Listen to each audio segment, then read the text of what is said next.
건축설비 핵심이론 8번째 내용입니다.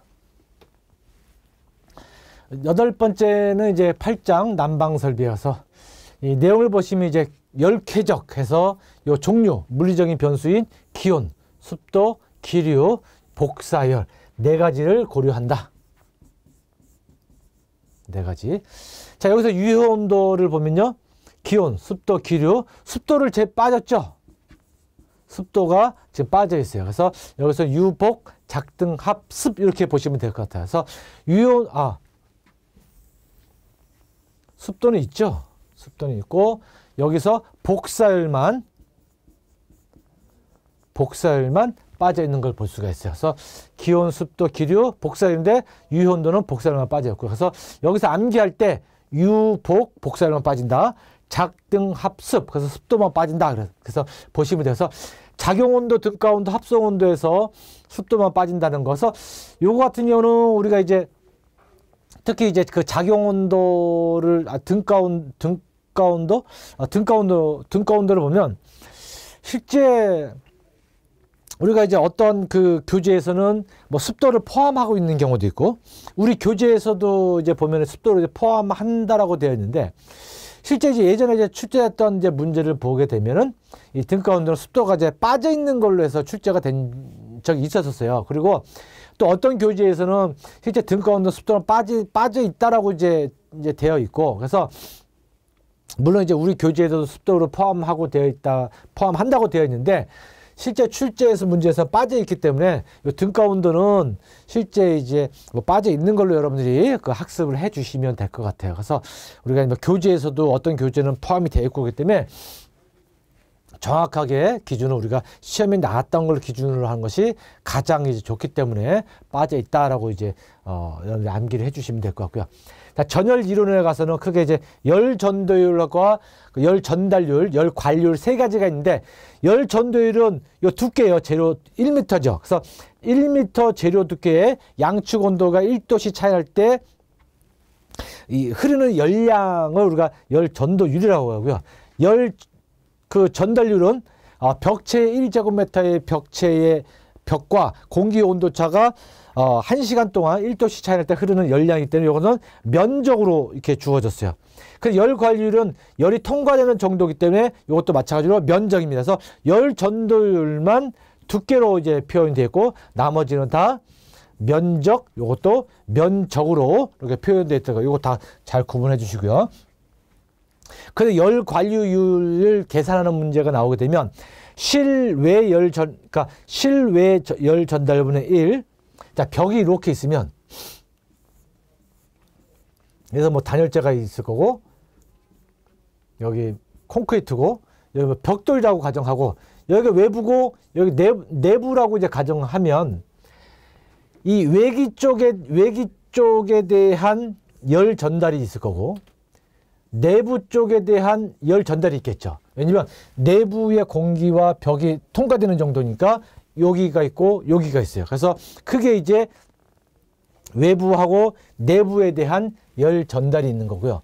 그 다음에 이제 각각의 요 재료에 대한 두께가 이렇게 주어집니다. 두께. 그다음 각 재료마다 열 전도율, 전도죠. 열 전도율이 있어요. 그래서 각각의 재료마다 열 전도율로 다 나눠줍니다. 이렇게 재료마다. 재료가 3개면 여기 각각의 재료마다 재료 두께 나누기 열 전도율, 재료 두께마다 열 전도율, 그래서 재료 두께마다 열 전도율로 다 해서 합해줘요.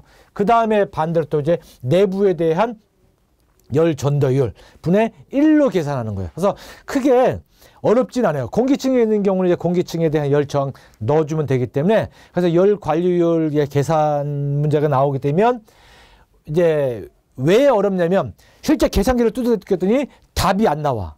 근데 답은 여러분들이 계산기를 잘못 두들겨가지고 답이 안 나오는 거예요. 왜냐면 공식 길잖아요. 왜냐면 1 나누기 그 다음에 밑에 내려와가지고 다시 열 전달분의 1 전체 재료도 마찬가지로 두께분의 열 전도 그 다음에 외기에 대한 열 전달분의 1 이렇게 나오는데 이걸 다 한꺼번에 묶어버리면 답이 잘 안 나와요. 그러니까 공학용 계산기로 두들겨도. 그래서 요 열관료 계산할 때는 요거 따로 계산해서 써 놓으시고요. 이게 제일 좋습니다. 요거 따로따로 다 써 놓으세요. 그러고 나서 요거 다 합쳐놓고서 합쳐놓은 값에다가 1을 나눠서 계산해보면 답이 나와요. 그래서 이거를 한꺼번에 다 묶으려고 가면 계산도 복잡해지고 잘못 눌리면 또 답이 안 나오고 그러기 때문에 이렇게 묶어서 계산해 주는 게 제일 좋습니다. 자, 증기난방의 특징들을 살펴보면요. 자, 증기난방 우리가 그 방열기 있죠, 이렇게. 방열기에다가 증기를 이렇게 집어넣은 거예요. 그러니까 증기가 순환이 되고 그 다음에 이제 응축수가 이렇게 이제 나오는데, 자, 이때 이제 증기를 집어넣었을 때에 요거를 우리가 증기난방이라고 하는데, 자, 증기난방 같은 경우는 요때의 열매 온도가 온수난방에 비해서 좀 높습니다. 102도예요. 102도씨. 그래서 방열 면적이 온수난방보다 작아도 됩니다. 온수난방 같은 경우를 보면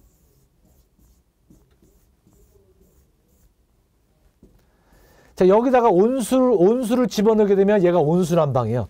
이때 온수난방의 열매 온도는 80도입니다. 증기난방이 훨씬 높고 얘가 온도가 낮아요.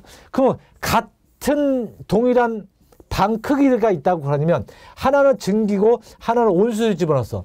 그러면 더 높은 온도를 똑같은 실에다가 집어넣어버린 거하고 그 다음에 낮은 이 온수를 똑같은 실에 집어넣어버리면 같은 용량에서는 증기난방이 어떻게 돼요? 같은 면적이 되면 여기 나온 것처럼 이 방열 면적이 작아도 되는 거예요. 왜? 예를 들어서 여기를 요거 하나를 요거를 개수 또는 섹션 수라고 하는데 이 섹션 수를 10개 집어넣었어. 여기 10개 집어넣었어. 그럼 우리가 똑같은 시간에 똑같은 온도를 올리기 위해서는 같은 10개 넣으면 얘가 더 빨라지겠죠? 그래서 10개가 아니고 예를 들어서 7개만 집어넣었더니 같은 시간대에 같은 양으로 똑같은 온도를 올려주더라. 그러면은 마찬가지로 방열 면적이 어떻게 돼요? 10개가 아니고 작아도 된다는 소리죠. 이렇게 작게 해도 상관없다. 그 얘기입니다. 그래서 방열 면적이 온수보다 작아도 된다는 소리는 바로 그 얘기고요. 그 설비비가 이제 싸고요. 증기 트랩. 자, 여기서 이제 증기를 보내게 되면 이제 응축수로 보내잖아요.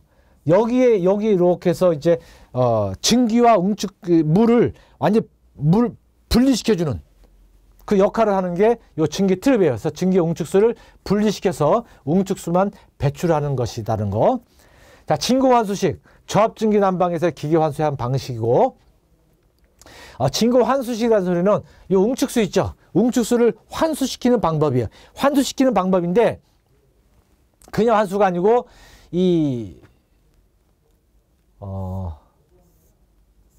여기 방열기가 이렇게 설치가 되어 있으면 보일러가 이렇게 있고요. 자, 응축수가 이렇게 돌아오겠죠. 돌아오면 여기다가 진공 펌프로 설치를 하는 거예요. 그래서 이 증기 트랩과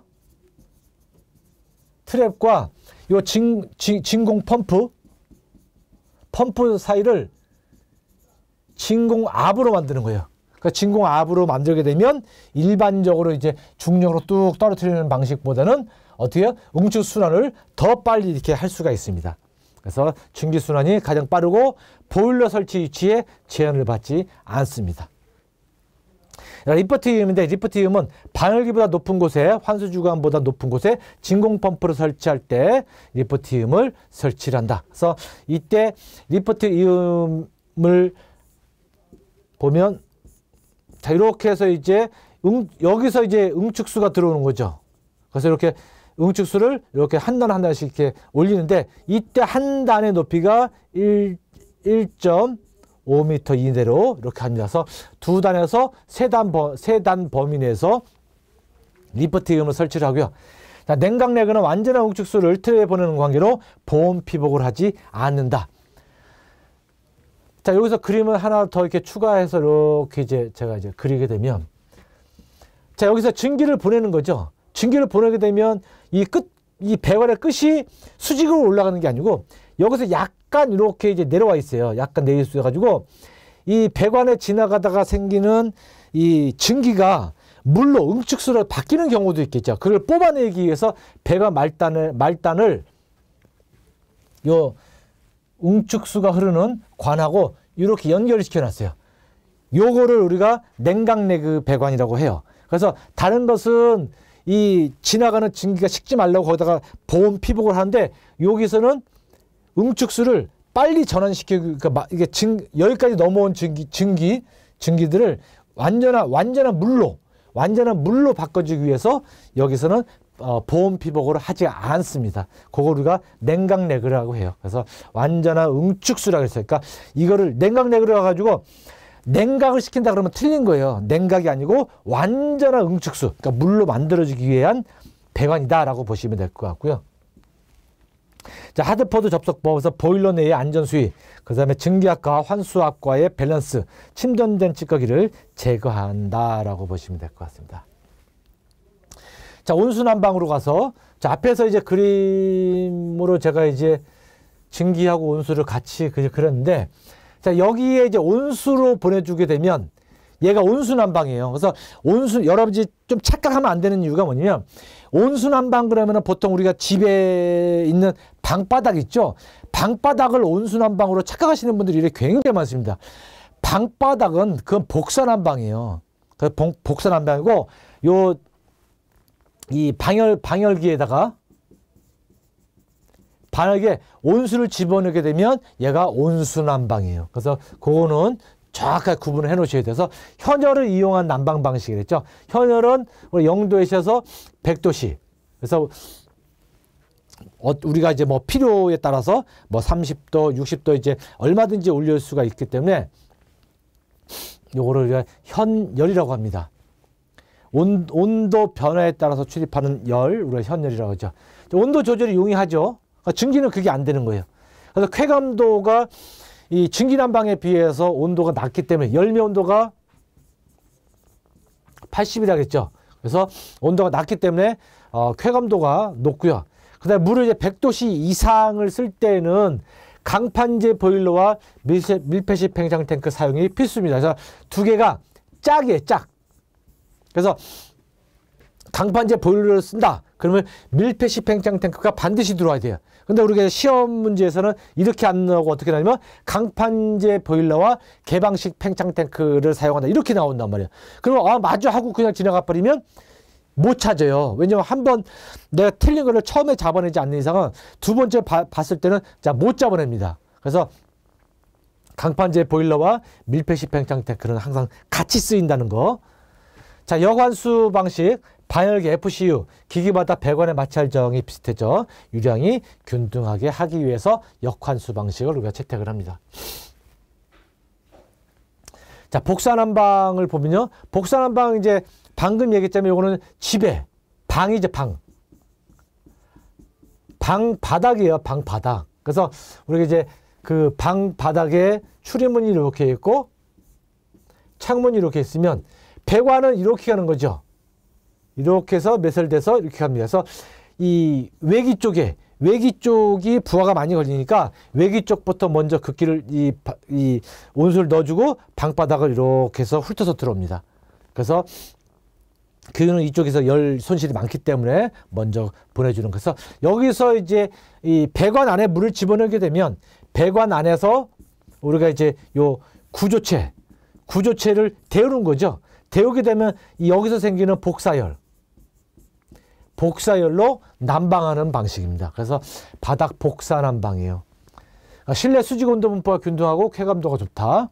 외기 급변에 따른 방열량 조절이 곤란하다. 그래서 외기 급변에 따른 이제 방열량 조절이 곤란하다는 소리는 우리가 외기의 이제 온도차가 보면은 낮을 때도 있고 높을 때도 있는데 우리가 이제 외기 온도차가 급격하게 심했을 경우에 실내에서 우리가 온수난방처럼 우리가 뭐 갑자기 온수를 이 온도를 조절해서 보내주는 방식이 아니기 때문에 왜 구조체 자체가 일정 온도까지 올라가 있는 상태이기 때문에 얘를 금방 올리고 금방 떨어뜨리는 그런 방식이 아니에요. 그래서 발열량 조절 곤란하고 이건 주의사항 광경은 이제 15에서 이제 20mm 동관 또는 이제 플라스틱 관을 사용하고요.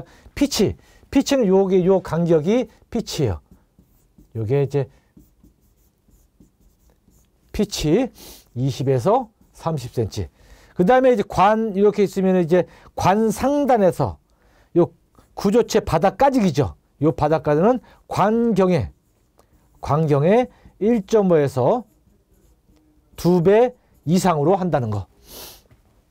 관길이는 50m 이하. 그래서 관 위에서 표면까지 관경은 관경의 1.5에서 2배 이상으로 한다는 거. 그래서 요 주의사항까지 여러분들이 자취해. 그래서 여기서는 이제 증기난방, 온수난방, 복사난방 각각의 특징들을 여러분들이 잘 정리해 놓으시면 될 것 같습니다. 자, 복사난방 이거 봤죠? 복사난방은 이거는 본 건데 다시 또 들어왔네요. 그렇죠? 네, 복사난방이 다시 또 들어왔어요. 요거 하나만 보면 될 것 같습니다. 지역난방. 그래서 배관에서의 열 손실이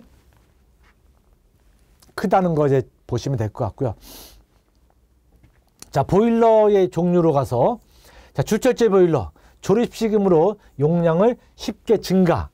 그다음에 반입이 자유롭고 수명이 길다는 거. 노통 보일러는 이제 부하 변동의 이제 안전성이 있고요. 자, 수면이 넓어서 급수 조절이 쉽다. 그러니까 수처리가 비교적 간단하고 현장 공사가 거의 필요치 않다는 거. 그다음 기동 시간이 길고 주철제에 비해서 가격이 비싸다는 거. 자, 수간식 보일러 같은 경우는 기동 시간이 짧고 효율이 좋아 이제 고가이고요. 수처리가 복잡하다는 거. 고압 증기를 필요로 하는 병원이란가 호텔에 사용되고 지역 난방의 대형 원심 냉동기 구동을 위한 증기 터빈용으로 사용한다 그렇습니다. 그래서 수간식 같은 경우가 주로 이제 대형 건물에 주로 많이 사용하는 게 요 수간식 보일러다라고 보시면 될 것 같습니다. 그래서 주철제 같은 경우는 뭐 크게 어렵지 않겠죠. 그래서 하나하나 섹션별로 이제 조립을 할 수가 있기 때문에 우리가 건물로 들어갈 때는 여기도 다 있죠. 반입이 자유롭다는 거. 그리고 이제 해체할 때도 다시 이제 섹션별로 다시 정리를 해서 갖고 나올 수도 있고요. 그 다음에 수명이 이제 길다는 그런 특징을 여러분들이 정리를 잘 해주시면 될 것 같습니다. 자, 보일러 능력과 이제 효율 표시 방법인데요. 자, 보일러 이제 마력으로 와서 보일러 능력과 효율 표시 방법에 보면 보일러 마력, 그 다음에 상당 방열 면적, 전열 면적, 발생 열량, 그 다음에 환산 증발량. 여기서는 종류 정도 여러분들이 잘 기억을 해 두시면 될 것 같습니다. 자, 1보일러 마력은 이제 9.8kW 하는 거. 자, 여기서 1보일러 마력에 대한 것이 9.8kW인데 얘가 어디에 적용되냐면 밑에 보일러 용량 결정에 요게 들어옵니다. 그래서 보일러 용량 결정에서 상용 출력은 난방, 급탕, 가습부와 배관 손실이 되는 거고요. 전격 출력은 요 상용 출력에 예열 부하가 들어오는데 이때 이 문제 성격이 두 가지 형태로 이제 나타나는데 다음 상용 출력이 아닌 것은 해가지고 난방, 급탕, 그 다음에 가습, 그 다음에 배관 손실 빼고 예열 부하로 들어오면 예열 부하를 찾는 이런 문제의 성격이 있고요. 또 하나는 상용 출력은 얼마냐 해가지고 난방 부하가 얼마고 이 값을 다 줍니다. 값을 다 주고 그 값에다가 9.8로 나눠서 이 그 보일러의 용량을 결정하는 자, 그러한 문제로 출제가 돼요. 그래서 여기서 이 9.8이라는 거 숫자를 여러분 잘 기억을 해 두시면 될 것 같습니다. 자, 10번째 가서 상당 방열 면적인데요. 자, 상당 방열 면적과 소요 방열 개수는 여러분들이 하나만 외우시면 돼요. 하나만 외우시는 게 뭐냐면 이 방열기를 보면 이렇게 하나하나 요거를 우리가 개수라고도 얘기를 하고 요거를 섹션 수라고도 얘기를 합니다. 근데 소요 방열기 섹션 수 요 계산은 뭐냐면 요거 하나하나 몇 개를 찾느냐 그 문제예요. 그 때문에 이 상당 방열 면적과 이 소요 그 방열 개수 구하는 문제를 보면 똑같습니다. 똑같고 단지 뭐가 있냐면은 A라는 게 있어요. A는 요 한 개당 여기는 한 섹션이죠. 한 개의 섹션에 대한 방열 면적이에요. 방열 면적을 주어집니다. 그러면 증기난방 같은 경우는 손실 연량 나누기 0.716 곱하기 한 개의 방열 면적 하면 요 전체 개수가 몇 개냐 나오고요. 온수난방 같은 경우도 마찬가지로 손실 연량 나누기 0.523 하면 여기다가 한 개의 방열 면적을 해주면 전체의 이 개수를 찾을 수가 있어요. 그래서 요거 따로 외우고 따로 외우시면 되게 헷갈리니까 그래서 하나만 외우면은 이제 뭐 상당 방열 면적만 외운다든가 뭐 수요 방열 면적을 외운다든가 해서 A를 빼면은 상당 방열 면적이 되고 하나의 그 섹션 면적, 방열 면적을 넣어주면 요 방열 개수를 구하는 문제구나라고 여러분들이 기억을 해 주시는 게 더 편할 것 같습니다. 그렇게 암기를 해 주시고요. 방열기 설치 위치는 벽으로부터 또 창문 앞 등에 설치해서 50에서 60mm 정도 이격을 시켜서 설치하는 것이 좋다라고 보시면 될 것 같습니다.